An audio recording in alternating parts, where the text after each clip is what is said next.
Cam Newton gets cut from New England. Who saw this coming? Let's get into it.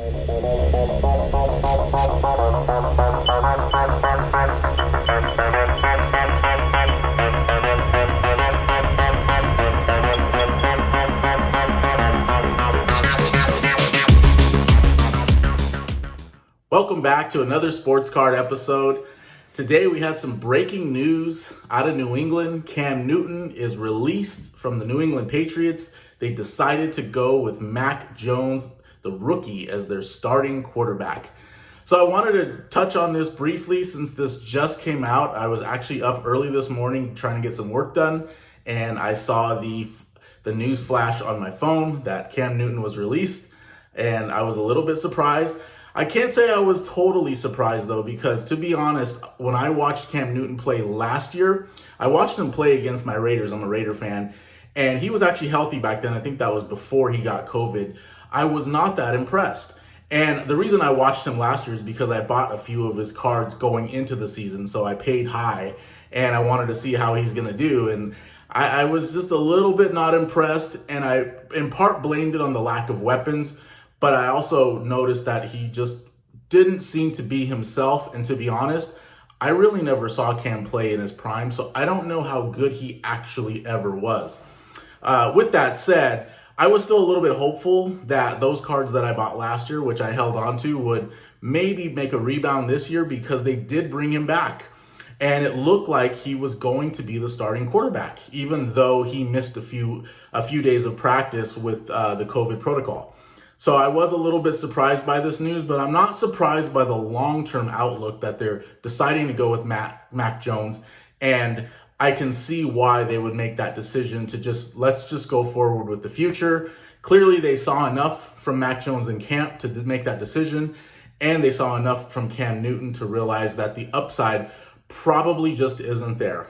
With that said, it took me a few moments to decide, where's Cam Newton going to go and what is that going to mean for the prices of his cards?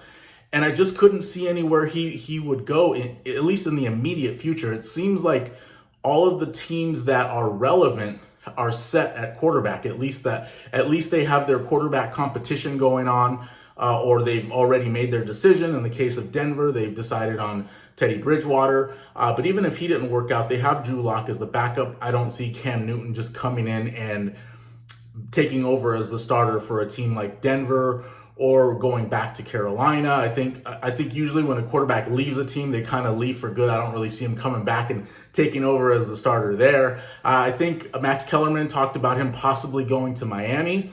Again, that seems a little far-fetched. It looks like they're pretty set on Tua, even though I'm not a big believer in Tua at all. But they also have Jacoby Brissett as the backup, who is actually a good quarterback. So again, I don't necessarily see him going to Miami and taking over as the starter. So when I ran through the various teams, I just didn't see him landing anywhere else, at least not anywhere relevant to where it might affect his card prices. So I decided to sell pretty much every card I had on Starstock. It wasn't much, but whatever I had out there, and there were some offers, I just went ahead and took those and just, cut my losses. I definitely overpaid for some Cam Newtons, but decided to get out of it altogether. And with that money, I actually bought an Alvin Kamara Optic Starstock A. So again, I didn't have a lot of money in Cam Newtons, and I didn't sell them for a lot of money, but I'd rather take that money and put it into some other player. And that's kind of what I did here. I'll get into that a little bit later in the episode. But I also wanted to talk about, what does this mean for New England skill position players? And again, at first thought, not much. Last year, New England did not have anyone to speak of as far as a skill position players, anybody relevant. And this year, they do have Damian Harris, which could be a nice pickup on Starstock. His Starstock A optics and prisms are relatively inexpensive, and it could be worth picking him up, although it's very hard to trust Bill Belichick running backs, at least in fantasy football. So for that reason, it might be hard to trust him as far as upside on his cards as well. I've never really looked at a Belichick player and to see if their card prices are affected by the inconsistency of the playtime that they get or the production that they have. But I will say that a player that I do like on New England, kind of a sleeper, is Nelson Aguilar. Now I looked up, I wanted to see how he did in camp, and it looked like he had a pretty quiet camp. And I don't think that that necessarily means anything as far as his potential for the season. New England went after Aguilar. They liked him. They liked what they saw. They signed him. I have to say, as a Raider fan, I was impressed with what I saw from Aguilar last year.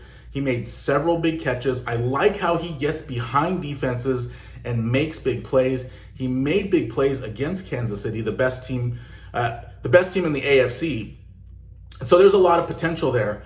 His drawback was definitely his drops. He drops a lot of passes, and that's why he's a sleeper. That's why he's under the radar.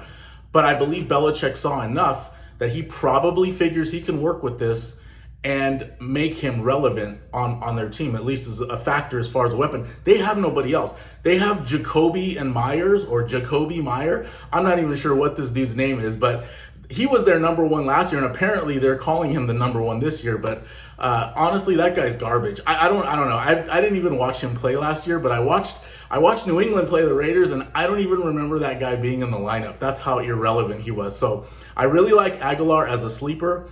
I like his big playability. That's what it comes down to. Now, I also like that Mac Jones is the quarterback now, because with Cam Newton as the quarterback, I kind of was a little bit hesitant on buying some Aguilars because I didn't see Newton making the big throws. That was my concern. He's not really known as a passer. He's more of a running quarterback, maybe short pass, playmaker type of a quarterback. It seems like Mac Jones is more the big arm, big play quarterback. Actually kind of excites me about Aguilar.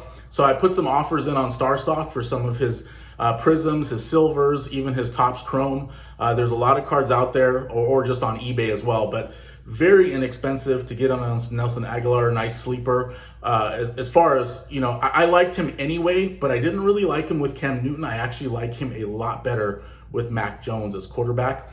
And I think overall, people are probably sleeping a little bit on New England as a team. Their defense is much improved. I think that actually they probably made the right decision to go with the rookie quarterback. And I think if there's any system that you can be a rookie and succeed, it's probably New England, because the rest of the team is going to be solid. The rest of the team is going to know their roles. And really all you have to do is fit into the system, not make too many mistakes, and you could probably have a lot of success. So I think it'll be interesting to see how this plays out. So then I wanted to get into, why sell the Cam Newtons right now? Well, I just wanted to take whatever money I could get from those, and like I said, get into other players. So I put some offers on various NFL stars, skill position players, because those are the lower price players. Although another sleeper is Ryan Tannehill. His cards are relatively cheap for a starting quarterback in the NFL, and he is, I looked on Fantasy Pros, he's ranked as the 10th fantasy football quarterback, top 10 quarterback in fantasy. But if you look at the prices of his cards, they're relatively inexpensive, and he has AJ Brown and Julio Jones. I think that's a nice play as well. But I did pick up this Kamara. I just wanted to talk about this because what I do is I look up the PSA 10 price and the PSA 9 to kind of get an idea if the Starstock A card is worth buying. Like what is my potential ROI? So I picked this Starstock A card up for $15, which I thought was a low offer, and somebody took it. PSA 10 sells for about $100. PSA 9 sells for about $35. So I got the price at below the cost of a PSA 9, which is nice. It's going to cost me $30 to grade the card whenever PSA opens up, but that's another story. Actually, just a quick transition. Check out Neo's video, Northeast Ohio Sports Cards and Comics. He does a video today on PSA backlog and where they are more or less where they are in the process. And he talks about how we might be overestimating the number of cards coming back for NBA, for NFL, for Major League Baseball in terms of modern relevant players. A lot of the cards out there are non-sports or just cards that maybe people were grading because they were the hot item at the time. An example could be the LeBron James 2019 Prism, which was his first card with the Lakers. So a lot of people were pretty hyped up about that card. Those cards are finally coming back. But as far as rookie cards and low print run years, I looked up the Alvin Kamara. The PSA 10 pop is, I think, between less than 200. So unbelievably low pop. Alvin Kamara is one of the best running backs in the league. For $15, I just think that's a steal. I'm not worried about the quarterback play. I know everyone else is, but if you think about it, Drew Brees was not himself last year, and Kamara still had a big year. So this year, I think they even get an upgrade in terms of fantasy production, in terms of real life production, and what it could mean for Kamara as a player.